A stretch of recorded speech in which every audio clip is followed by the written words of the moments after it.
जय श्री कृष्णा। हमारी आज की कहानी भगवान की लीला। कहानी को शुरू से लेकर अंत तक पूरा सुने। एक साधु भिक्षा लेने एक घर में गए। उस घर में माई भोजन बना रही थी और पास में बैठी उसकी लगभग 8 वर्ष की पुत्री बिलक बिलक के रो रही थी। साधु का हृदय करुणा से भर गया। वह बोले, माता, यह बच्ची क्यों रो रही है? उस बच्ची की माँ भी रोने लगी और बोली, महाराज जी, आज रक्षाबंधन है, मुझे कोई पुत्र नहीं है। मेरी बिटिया मुझसे पूछ रही है कि मैं किसके हाथ पर राखी बांधूं। समझ में नहीं आता कि मैं क्या उत्तर दूं। इसके पिताजी भी नहीं हैं। तो साधु उच्च सोच रखने के धनी थे। वह बोले, हे भगवान, मैं साधु बन गया तो क्या मैं किसी का भाई नहीं बन सकता?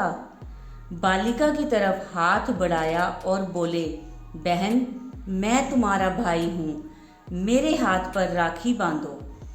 साधु ने राखी बंधवाई और लीला नामक उस बालिका के भाई बन गए। लीला बड़ी हुई, उसका विवाह हो गया। कुछ वर्ष बाद उसके पेट में कैंसर हो गया। अस्पताल में लीला अंतिम सांस गिन रही थी। घर वालों ने उसकी अंतिम इच्छा पूछी। लीला ने कहा, मेरे भाई साहब को बुलवा दीजिए। साधु महाराज ने अस्पताल में ज्यों ही लीला के कमरे में प्रवेश किया, त्यों ही लीला जोर जोर से बोलने लगी, भाई साहब, कहाँ है भगवान? कह दो उसे कि या तो लीला की पीड़ा हर ले या प्राण हर ले। अब मुझसे कैंसर की पीड़ा सही नहीं जाती। लीला लगातार अपनी प्रार्थना दोहराए जा रही थी। साधु महाराज लीला के पास पहुँचे और उन्होंने शांत भाव से कुछ क्षणों के लिए आंखें बंद की। फिर अपने कंधे पर रखा वस्त्र लीला की तरफ फेंका और बोले, जाओ बहन, या तो प्रभु तुम्हारी पीड़ा हर लेंगे या प्राण ले लेंगे। उनका बोलना, वस्त्र का गिरना और लीला का उठकर खड़े हो जाना सब एक साथ हो गया और लीला बोल उठी, कहाँ है कैंसर? मैं एकदम ठीक हूँ, घर चलो। लीला की जांच की गई। कैंसर का नामो निशान नहीं मिला। घर आकर साधु ने हंसकर पूछा, लीला, अभी मर जाती तो? लीला बोली, मुझे अपने दोनों छोटे बच्चों की याद आ रही थी, उनकी चिंता हो रही थी, इसीलिए प्रभु ने तुम्हें प्राण शक्ति दी है। बच्चों की सेवा करो, बंधन तोड़ दो, मरने के लिए तैयार हो जाओ। ऐसा कहकर साधु चले गए। फिर लीला सेवा करने लगी। बच्चे अब चाचा चाची के पास अधिक रहने लगे। ठीक 1 वर्ष बाद पुनः लीला के पेट में पहले से जबरदस्त कैंसर हुआ। वही अस्पताल, वही वार्ड, संयोग से वही पलंग। लीला ने अंतिम इच्छा बताई, मेरे भाई साहब को बुलाइए।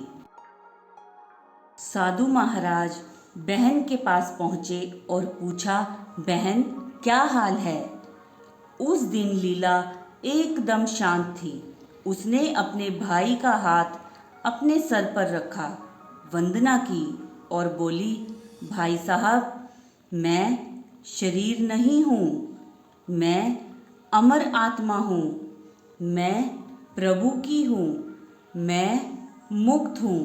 कहते कहते ओमकार का उच्चारण करके लीला ने शरीर त्याग दिया। लीला के पति दुखी होकर रोने लगे। साधु महाराज ने उन्हें समझाया और बोले, क्यों रोते हो? अब लीला का जन्म नहीं होगा, लीला मुक्त हो गई।